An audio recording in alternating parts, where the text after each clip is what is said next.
বিশিষ্ট শিশু সাহিত্যিক ও কবি ভবানীপ্রসাদ মজুমদারের লেখা একটি ছোটদের ছোট্ট ছড়া আজ আমি পাঠ করে শোনাচ্ছি।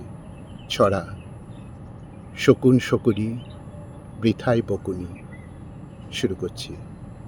অনেক উঁচুতে উড়ছিল এক শকুন আর এক শকুনি। দূর দিয়ে জোরে একটা রকেট উড়ে গেল ঠিক তখনই। শকুনি বললে, দেখ দেখ ওটা উড়ে জোরে কোন পক্ষী, গতি অতি দ্রুত, সাবাস সাবাস, ওর ওড়বার ঝক্কি, চোখের নিমিষে যাচ্ছে মিলিয়ে, চেয়ে দেখ ওর দিকেতে, গোটা দর্শনা আন্তজিতে, গেলেও অলিম্পিকেতে। দারুণ রেগে বললে শকুন, ওরে মাথা মোটা শকুনি, জোর হাত করি চুপ কর তুই, থামা তোর বকবকুনি। দেখছে ওটা প্রাণের ভয়েতে ছুটছে অমন তেজেতে, তুইও পারতিস ওর মতো তোরও আগুন লাগালে লেজেতে।